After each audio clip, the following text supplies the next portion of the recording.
welcome to the Sound Doctrine telecast. ஆரோக்கிய உபதேச ஒளிபரப்புக்கு உங்களை அன்புடன் வரவேற்கிறோம். We thank God for the testimonies we hear from our viewers. நேயர்களிடத்திலிருந்து வந்து கொண்டிருக்கிற சாட்சிகளுக்காக தேவனை நான் ஸ்தோத்திரிக்கிறேன். One common testimony is that such teaching is rare these days. பொதுவாய் கேட்கிற ஒரு சாட்சி இவ்விதமான போதனைகள் இக்காலங்களிலே அபூர்வமாய் இருக்கிறது என்பது. Yes, people go from meeting to meeting seeking miracles. கூட்டத்திலிருந்து கூட்டமாய் ஜனங்கள் அற்புதங்களை தேடி நாடி ஓடுகிறார்கள். Of course, our God is a God of miracles and he has not changed. மெய்யாகவே நம்முடைய தேவன் அற்புதங்களின் தேவன்தான், அவர் மாறவும் இல்லை. But miracles are no substitute for the message. ஆனால் அற்புதங்கள் செய்திக்கு என்றைக்குமே ஒரு மாற்று பொருளாய் அமையாது. Better we have a message without miracles rather than miracles without message. செய்தி இல்லாத அற்புதத்தை விட அற்புதம் இல்லாத செய்தியை பெற்றிருப்பதே மேல். For example, I would like you to look at the ministry of John the Baptist. யோவான் ஸ்நானகனுடைய ஊழியத்தை சற்று நீங்கள் கவர்ந்து பார்க்கும்படியாக நான் உங்களை கேட்கிறேன். He came in the spirit and power of Elijah.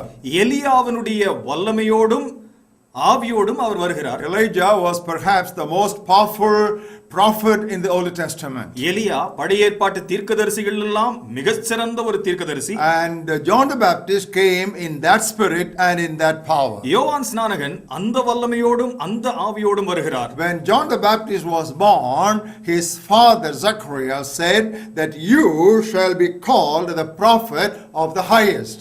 யோவான் ஸ்நானகன் பிறந்த பொழுது அவனுடைய தகப்பனாராகிய சகரியா சொல்கிறான், நீ உன்னதமானவருடைய தீர்க்கதரிசி என்று அழைக்கப்படுவாய். And concerning John the Baptist, Jesus said, of those who are born of women, there is no one greater than John the Baptist. ஸ்திரீகளுள் பிறந்தவர்களிலெல்லாம் யோவான் ஸ்நானகனை பார்க்கிலும் சிறந்தவர்கள் யாரும் இல்லை என்று இயேசுவே அவரை குறித்து சாட்சி சொன்னார். But there is a very striking observation in the ministry of John the Baptist. ஆனால் யோவான் ஸ்நானகனுடைய ஊழியத்திலே மிகவும் கவனிக்கத்தக்கதான ஒரு நிகழ்வை நாம் பார்க்கிறோம். Please turn with us to John's Gospel, 10th chapter. யோவான் சுவிசேஷம் 10வது அதிகாரத்துக்கு என்னோடு கூட வாருங்கள். And we will read to you verses 41 and 42. அந்த அத்தியாயத்தின் 41வது வசனம் 42வது வசனத்தை பாருங்கள். Many came to Jesus and said, John performed no sign, but all the things that John spoke about this man were true.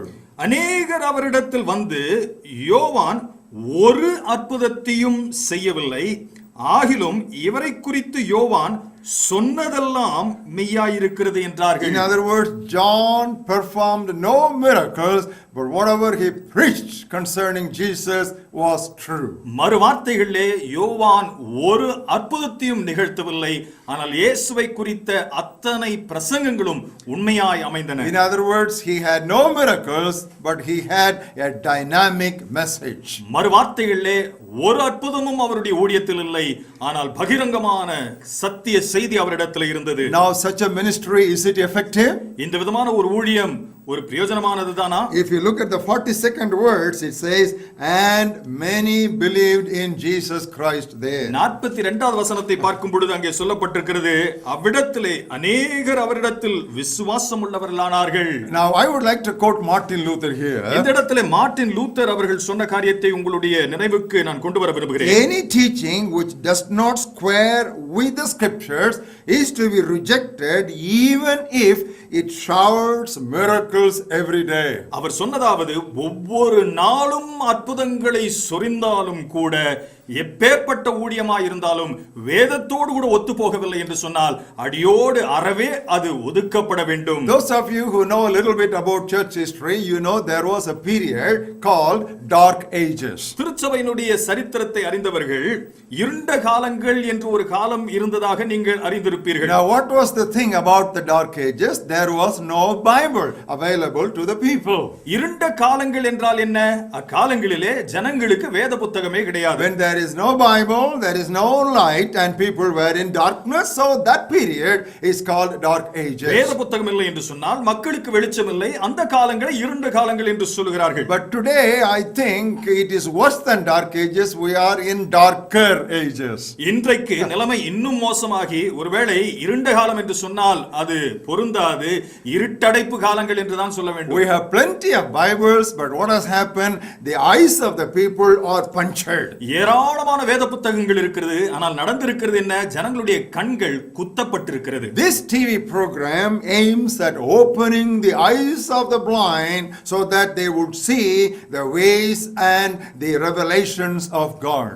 இந்த நிகழ்ச்சியினுடைய நோக்கமெல்லாம் இவ்விதமாய் குருடாக்கப்பட்டவருடைய கண்களை திறந்து அவர்கள் தேவனுடைய வழிகளை அறிந்து கொள்வதற்கு ஏதுவாய் அமைவதுதான். So we want you to watch this program with a specific prayer that we come across in the book of Psalms. ஆகவே இந்த நிகழ்ச்சிகளை பார்க்கும் பொழுது நீங்கள் சங்கீத புத்தகங்களில் சொல்லப்பட்டிருக்கிற ஒரு வாசகத்தை உங்கள் ஜெபமாய் கொண்டு கவனிக்க வேண்டுமாய் நான் உங்களை வேண்டிக் கொள்கிறேன். Oh Lord, open my eyes of understanding that I may behold wondrous things from your word. உம்முடைய வசனத்தின் அற்புதங்களை காணும்படியாக என் கண்களை திறந்தருளும் ஆண்டவரே. With that prayer, if you follow this program, the word of God will perform for which God sends it to you. இந்த ஒரு கண்ணோக்கத்தோடு கூட தான் இந்த வசனங்களை இந்த நிகழ்ச்சி நீங்கள் பார்ப்பீர்கள் என்று சொன்னால் இதனுடைய நோக்கம் நிறைவேறும். Now we are studying the subject of Christian giving. கிறிஸ்தவ கொடுத்தலை குறித்து பாடங்களை நாம் பார்த்து வந்து கொண்டிருக்கிறோம். And the topic that we have before us is how not to give. நமக்கு முன்பாக இருக்கிற தலைப்பு எப்படி கொடுக்க கூடாது. So far we have done 7 lessons. இதுவரையிலும் 7 பாடங்களை பார்த்திருக்கிறோம். How not to give. எப்படி கொடுக்க கூடாது. Number 1, முதலாவது, do not separate life from giving. கொடுத்தலிருந்து வாழ்க்கையை பிரித்து விட வேண்டாம். Number 2, இரண்டாவதாக, do not earn by any ungodly means. அநீதியான முறைகளிலே சம்பாதிக்க வேண்டாம். And number 3, மூன்றாவதாக, do not cheat the government. அரசாங்கத்தை ஏமாற்ற வேண்டாம். And number 4, நான்காவதாக, do not make any cheap offering unto மலிவான God. காணிக்கைகளை கொடுக்க வேண்டாம். And number 5, ஐந்தாவதாக, do not yield to pressures. அழுத்தங்களுக்கு இடம் கொடுக்க வேண்டாம். And number 6, ஆறாவது, do not support questionable ministers. கேள்விக்குரிய பிரசங்கிமார்களை நீங்கள் தாங்க வேண்டாம். And last week we studied the 7th lesson. சென்ற வாரத்தில் 7வது பாடத்தை பார்த்தோம். That is, do not give to influence preachers. பிரசங்கிமார்களை வசப்படுத்துவதற்கென்று நீங்கள் கொடுக்க வேண்டாம். Now today we move on to lesson number 8. இன்றைக்கு 8வது பாடத்துக்கு நாம் கடந்து செல்கிறோம். How not to give. எப்படி கொடுக்க கூடாது. Do not neglect the poor. ஏழைகளை புறக்கணிக்க வேண்டாம். Number 8, do not neglect the poor. 8வது, ஏழைகளை விட்டுவிட வேண்டாம். Now we normally think, beloved, that giving to God's work is superior to giving to poor people. நாம் பொதுவாய் எண்ணுகிற ஒரு காரியம், கர்த்தருடைய காரியத்திற்காக கொடுப்பதுதான் மேலானது, ஏழைகளுக்கு கொடுப்பதெல்லாம் சிறந்ததல்ல என்று. But actually the Bible speaks something otherwise. ஆனால் வேதத்திலே பார்க்கும் பொழுது இதற்கு நேர் எதிர்மாறாய் காணப்படுகிறது. If you turn with us to Matthew's Gospel 23rd chapter, மத்தேயு சுவிசேஷம் 23வது அத்தியாயத்துக்கு என்னோடு கூட வருவீர்களேயானால், and if you look at the 23rd verse, 23வது வசனத்தை பார்ப்பீர்களேயானால், see how clearly the Lord Jesus Christ brings up this truth. ஆண்டவராகிய இயேசு கிறிஸ்து இந்த சத்தியத்தை எவ்வளவு அழகாய் கொண்டு வருகிறார் பாருங்கள். Woe to you scribes and Pharisees and hypocrites, மாயக்காரராகிய போதகரே பரிசேயரே, உங்களுக்கு ஐயோ! for you pay tithe of mint and anise and cumin, but you have neglected the weightier matters of the law.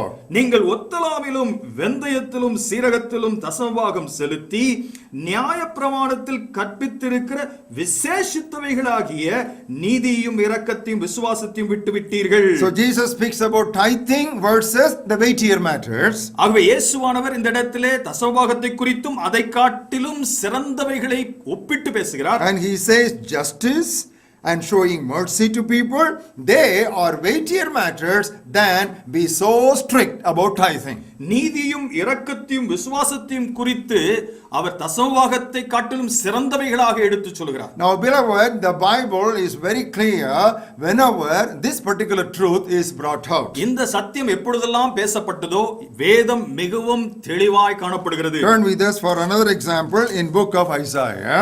ஏசாயா தீர்க்கதரிசியின் புத்தகத்திலே சொல்லப்பட்டிருக்கிற மற்றும் ஒரு பகுதிக்கு என்னோடு கூட பாருங்கள். If you look at the first chapter, முதலாவது பகுதியை பார்க்கும் பொழுது, and I will read to you the 15th verse.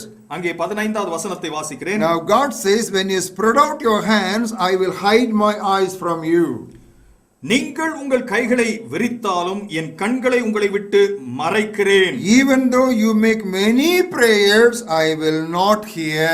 நீங்கள் மிகுதியாய் ஜெபம் பண்ணினாலும் கேளேன். Now why does God say like that? You keep on increasing your prayers, but I will hide my eyes and I will shut my ears. Why does God say like ஏன் that? ஆண்டவர் இப்படி சொல்லுகிறார்? உங்களுடைய ஜெபங்களை அதிகரிக்க அதிகரிக்க என் கண்களை மூடிக்கொள்வேன், என் காதுகளை அடைத்துக் கொள்வேன். Now the reason is listed out to us in verses 16 and 17. 16-17 வசனங்களிலே இதற்கான காரணம் நமக்கு விளக்கப்பட்டிருக்கிறது. Wash yourselves and make yourselves clean. உங்களை கழுவி சுத்திகரியுங்கள். Put away the evil of your doings from before my eyes. உங்கள் கிரியைகளின் பொல்லாப்பை என் கண்களுக்கு மறைவாக அகற்றிவிட்டு Cease to do evil தீமை செய்தலை விட்டு ஓயுங்கள். and learn to do good. நன்மை செய்ய படியுங்கள். Now what is that good God is referring to? இங்கே சொல்லுகிற அந்த நன்மையான காரியம் என்ன? Seek justice, நியாயத்தை தேடுங்கள். reprove the oppressor, ஒடுக்கப்பட்டவனை ஆதரித்து defend the fatherless, திக்கற்ற பிள்ளைகளை நியாயத்தையும் and plead for the widow. விதவையின் வழக்கையும் விசாரியுங்கள். So you see, God wants us to take care of the poor and the fatherless and the widows and the marginalized. That he says is doing good.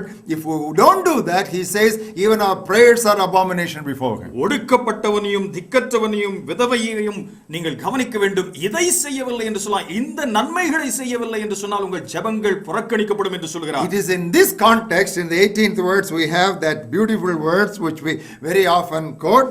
Come now, let us reason together, says the Lord. Though your sins are like scarlet, they shall be as white as snow. இந்த வசன பகுதி தான் 18வது வசனத்திலே சொல்லப்பட்டிருக்கிறது. வழக்காடுவோம் வாருங்கள் என்று கர்த்தர் சொல்கிறார். உங்கள் பாவங்கள் சிவேர் என்று இருந்தாலும் உறைந்த மழையைப் போல் வெண்மையாகும். You see how God looks at things and how we have completely lost sight of God's priorities. எப்படியாக தேவன் காரியங்களை பார்க்கிறார், அவருடைய நோக்கங்களிலிருந்து நம்முடைய நோக்கம் எவ்வளவாய் மாறி இருக்கிறது என்பதை பாருங்கள். Now again turn with us to the Sermon on the Mount of the Lord Jesus Christ. இயேசு கிறிஸ்துவினுடைய மலை பிரசங்கத்துக்கு என்னோடு கூட பாருங்கள். He was giving practical lessons on several Christian disciplines. அநேக கிறிஸ்தவ உபதேசங்களை அங்கே அடிப்படையாய் விளக்கிக் கொண்டிருக்கிறார். For example, if you take the 6th chapter of Matthew's Gospel, உதாரணத்துக்கு 6வது அத்தியாயத்தை எடுத்துக்கொள்வீர்கள் there என்றால், he talks about charity, அங்கே தர்மத்தை குறித்து பேசுகிறார், and he talks about prayer, ஜெபத்தை குறித்து பேசுகிறார், and he talks about fasting. உபவாசத்தை குறித்தும் பேசுகிறார். But you know what is something that is very interestingly observed here? சுவாரஸ்யமான கவனிக்க வேண்டிய ஒரு காரியம் என்ன தெரியுமா? First, he talked about almsgiving before he ever referred to praying or fasting. ஜெபத்தை குறித்தும் உபவாசத்தை குறித்தும் பேசுவதற்கு முன்பாகவே முதல் அவர் குறித்து சொன்ன காரியமானது தர்மம் செய்வதை குறித்து. So on the basis of this kind of teaching from the Bible, we are bold to say almsgiving is superior to tithing. இவ்விதமான போதனைகள் அடிப்படையிலே நாங்கள் தைரியமாய் சொல்ல முடியும், தசமபாகம் கொடுத்தலை பார்க்கிலும் தர்மம் செய்தலே மேல். Now that was the truth that was so clearly brought out in book of Proverbs also. நீதிமொழிகளின் புத்தகத்திலே இந்த ஒரு சத்தியம் தான் அவ்வளவு தென்னந்தெளிவாய் சொல்லப்பட்டிருக்கிறது. Look at the 19th chapter. 19வது அத்தியாயத்தை பாருங்கள். And we look at the 17th word. 17வது வசனம். He who has pity on the poor, he lends to the Lord. ஏழைக்கு இறங்குகிறவன் கர்த்தருக்கு கடன் கொடுக்கிறான். You know, when we give to God's work, we are giving to God. நாம் தேவனுடைய ஊழியத்துக்கு கொடுக்கும் பொழுது தேவனுக்கு கொடுக்கிறோம். But when you give to the poor, you are actually lending to God. ஏழைக்கு இறங்கும் பொழுது நீங்கள் கர்த்தருக்கு கடனே கொடுக்கிறீர்கள். Beloved, I want to tell you there is a name that is found throughout the scriptures for our God. You know what name it is for the Jehovah? He is the God of the poor. Jehovah தேவனுக்கு வேதமெங்கும் சொல்லப்பட்டிருக்கிற மற்றும் ஒரு நாமம் என்ன தெரியுமா? ஏழைகளின் தேவன் அவர். Now I will give you some sample passages. Turn with us to the book of Psalms, 10th chapter. சங்கீதம் 10வது அத்தியாயத்துக்கு என்னோடு கூட பாருங்கள். And we look at the 14th words. 14வது வசனத்தை பாருங்கள். We will see the latter portion of that word. அதனுடைய பின்பகுதியை பாருங்கள். Now the helpless commits himself to you because you are the helper of the fatherless. ஏழையானவன் தன்னை உமக்கு ஒப்புவிக்கிறான், திக்கற்ற பிள்ளைகளுக்கு சகாயர் நீரே. And now come with us to book of Psalm 68th chapter. சங்கீதம் 68க்கு என்னோடு கூட பாருங்கள். And look at the 5th verse. 5வது வசனத்தை பாருங்கள். A father of the fatherless, a defender of widows, is God in his holy habitation. தம்முடைய பரிசுத்த வாசஸ்தலத்தில் இருக்கிற தேவன் திக்கற்ற பிள்ளைகளுக்கு தகப்பனும் விதவைகளுக்கு நியாயம் விசாரிக்கிறவருமாய் இருக்கிறார். Yes, blessed be the name of the Lord. Our God is a God of the poor. கர்த்தருடைய நாமத்துக்கு ஸ்தோத்திரம் உண்டாவதாக. நம்முடைய தேவன் ஏழைகளின் தேவனாய் இருக்கிறார். So much so, beloved, giving to the poor is not optional, it is obligatory on the part of every Christian. அந்த அளவுக்கு நாம் சொல்லும் பொழுது ஏழைகளுக்கு இறங்குவது கொடுப்பது என்பது ஏதோ நம்முடைய விருப்பு வெறுப்பு அல்ல, அது நம்முடைய கடமையாய் காணப்படுகிறது. Now turn with us for that commandment in book of Deuteronomy 15th chapter. உபாகம புத்தகத்தினுடைய 15வது அத்தியாயத்தில் கொடுக்கப்பட்டிருக்கிற கட்டளையை பாருங்கள். Look at verses 7 and 8 and 9. 7, 8, 9 வசனங்களை பாருங்கள். If there is among you a poor man of your brothers, உன் தேவனாகிய கர்த்தர் உனக்கு கொடுக்கும் தேசத்தில் எந்த வாசலும் உன் சகோதரரில் எளியவனான ஒருவன் இருந்தால், don't shut your hand from your poor brother. எளியவனாகிய உன் சகோதரருக்கு உன் இருதயத்தை நீ கடினமாக்காமல் இரு. And now look at the 8th verse. 8வது வசனம். You shall open your hand wide to him and willingly lend him sufficient for his need, whatever he needs. அவனுக்கு உன் கையை தாராளமாய் திறந்து அவனுடைய அவசரத்து நிமித்தம் அவனுக்கு தேவையானதை நீ கடன் கொடுப்பாயாக. Suppose you do not do that. செய்யவில்லை என்று சொன்னால், you know, it says in the last portion of that words, it becomes sin among you. அது உனக்கு பாவமாகும் என்று அந்த வசனத்தின் கடைசி பகுதியிலே சொல்லப்பட்டிருக்கிறது. But if we don't do charity, it is not to be slighted upon. That becomes an outright sin before a God, because he is a God of the poor. தர்மம் செய்யவில்லை என்று சொன்னால் அவர் ஏழைகளின் தேவனாய் இருக்கிறபடினாலே அது உனக்கு பாவமாகும். And now God here in this passage, he says, you open your hand widely and give willingly. தாராளமாய் உன் கையை திறந்து ஏராளமாய் கொடு என்று சொல்கிறார். Now that's what exactly Apostle Paul employed in 2 Corinthians 9th chapter. 2 கொரிந்தியர் 9வது அத்தியாயத்தில் இதைதான் பவுலும் வலியுறுத்துகிறார். Now look at that 7th verse, which most of us know by heart. 7வது வசனத்தை பாருங்கள். அநேகருக்கு இது மனப்பாடமாகவே தெரியும். Now I will read the last portion of that verse. இந்த வசனத்தினுடைய கடைசி பகுதியை வாசிக்கிறேன். God loves a cheerful giver. உற்சாகமாய் கொடுக்கிறவனிடத்தில் தேவன் பிரியமாய் இருக்கிறார். Normally we quote this passage whenever we want to raise some money for some of the projects for our church buildings. நம்முடைய சபை கட்டிடங்களுக்கான சில திட்டங்களுக்காக இந்த வசனத்தை நாம் அநேக சமயங்களில் பிரயோஜனப்படுத்துகிறோம். And those projects have got nothing to do with the poor people. இந்த திட்டங்கள் எல்லாம் ஏழை எளியோருக்காக செய்யப்படுகிறதற்கு சம்பந்தமே இல்லாதவைகள். But do you know where exactly, in what context this particular words comes? ஆனால் இந்த வசன பகுதியானது எந்த ஒரு பின்னணியிலே காணப்படுகிறது தெரியுமா? Look at the 9th chapter first verse. 9வது அத்தியாயத்தினுடைய முதல் வசனத்தை பாருங்கள். Concerning the ministering to the saints, you know, it is charity to the poor people. That's where this verse is given. பரிசுத்தவான்களுக்கு செய்ய வேண்டிய தர்ம காரியத்தை குறித்து இது ஏழைகளுக்கு செய்ய வேண்டிய தர்ம காரியம். Beloved, everything from the Bible we take according to our convenience out of context. That is why there is so much of darkness that is upon Christendom today. அநேக வசனங்களை நமக்கு சொந்தமாக நம்முடைய இஷ்ட பிரகாரமாக பிரயோஜனப்படுத்திக் கொண்டிருக்கிறபடியால் தான் இத்தனையான ஒரு இருண்ட நிலைமை கிறிஸ்தவத்திலே காணப்படுகிறது. Now the teaching of the Lord Jesus Christ on this subject is very specific.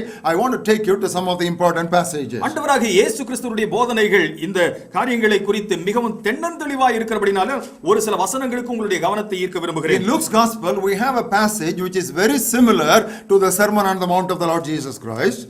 லூக்கா சுவிசேஷத்திலே மலை பிரசங்கத்துக்கு மிகவும் ஒப்பான ஒரு வசன பகுதி இருக்கிறது. Now that is in the 12th chapter. 12வது அத்தியாயத்திலே I will read verses 31 and 33 unto you.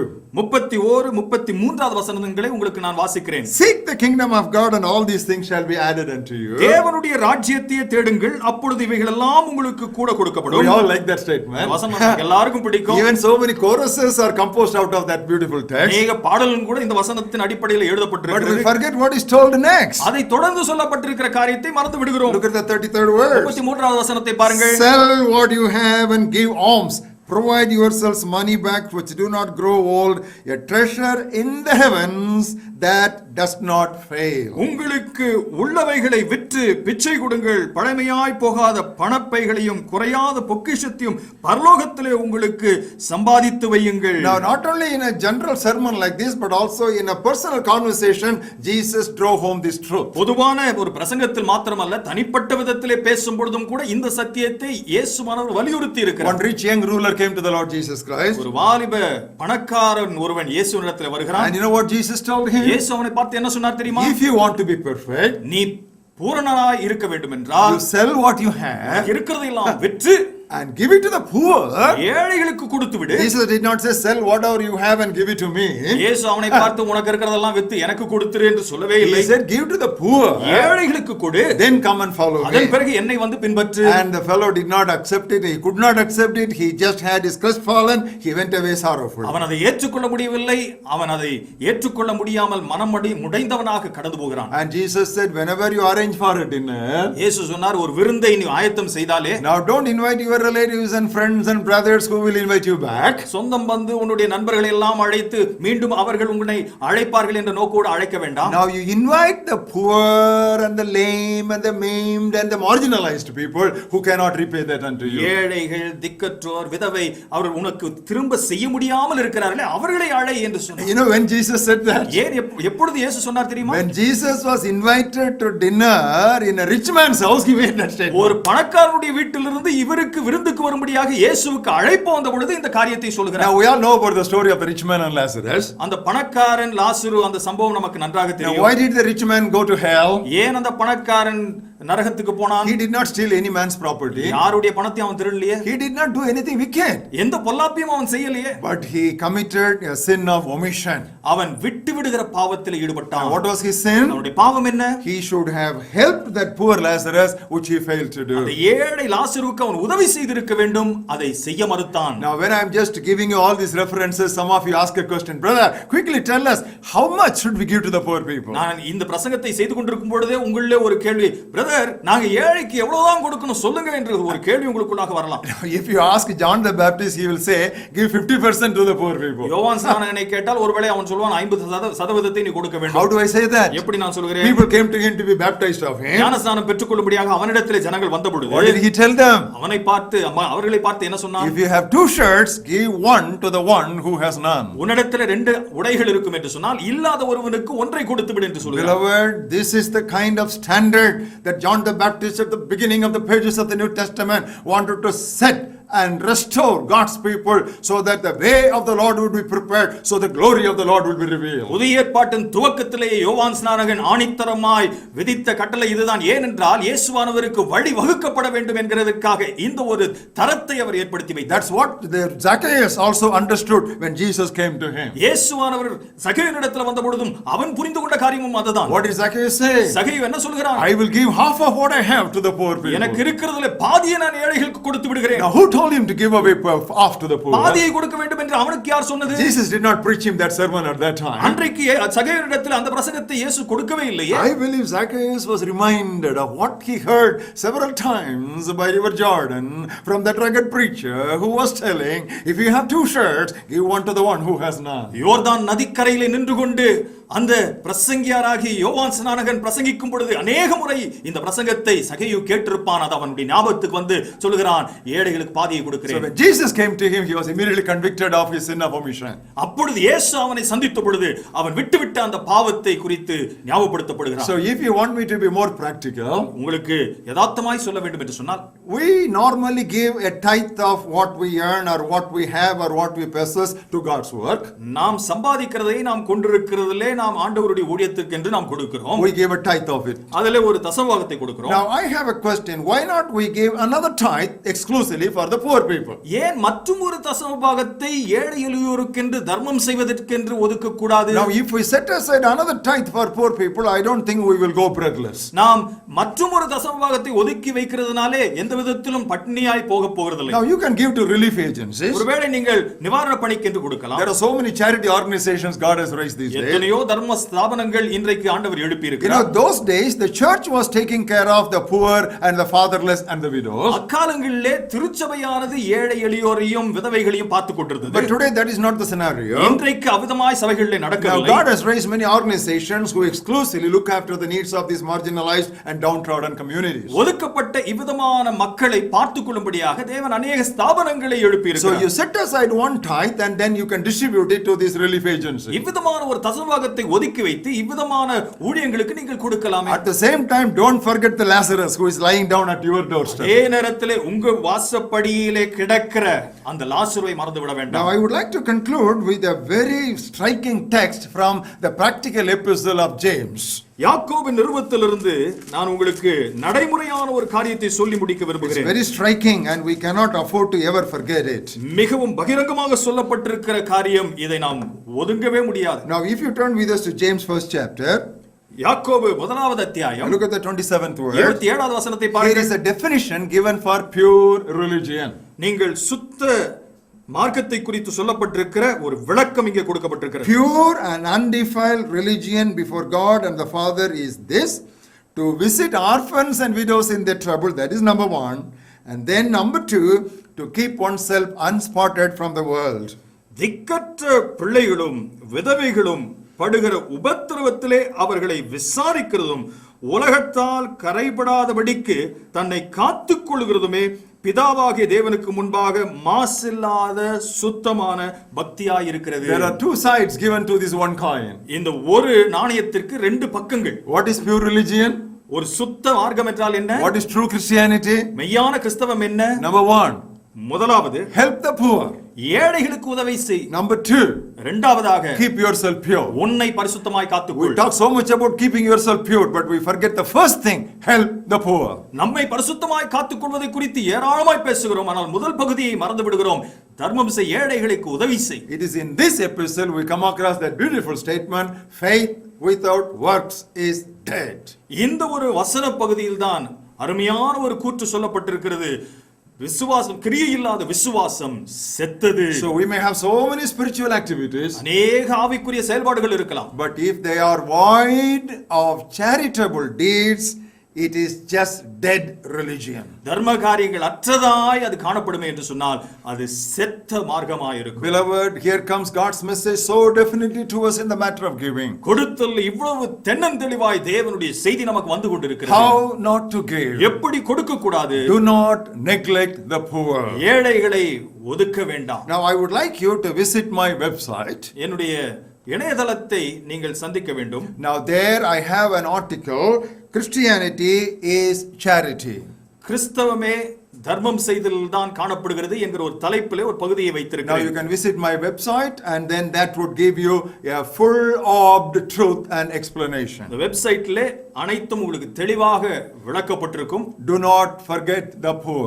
ஏழைகளை மறந்துவிட வேண்டாம். Shall we pray? ஜெபிப்போமா? Gracious Heavenly Father, அன்பின் பரலோக தகப்பனே, we worship you because you are the God of the poor. நீர் ஏழைகளின் தேவன் என்பதனாலே உம்மை ஆராதிக்கிறோம். Give us the same heart of love and compassion towards the have-nots of this world. உலகத்திலே இல்லை என்று கிடக்கிறவர்களுக்கு நாங்கள் இறங்கும்படியாய் செய்வீராக. Make our religion, Lord, full of life and full of corresponding actions. எங்களுடைய மார்க்கம் முற்றிலும் செயல்பாடுகள் நிறைந்ததாய் காணப்படட்டுமே. Help us, O God, not to neglect or forget the poor people anymore in our Christian life. எங்களுடைய கிறிஸ்தவ வாழ்க்கையிலே ஒருபோதும் ஏழைகளை நாங்கள் மறந்து விடாதபடிக்கு எங்களுக்கு உதவி செய்யும். Help us, O God, to open up our hands and hearts liberally to the poor. ஏழைகளுக்கு எங்கள் உள்ளத்தையும் எங்கள் கரங்களையும் தாராளமாய் திறக்க உதவி செய்தருளும். Thank you for this truth which is so beautifully laid out for us in your Bible.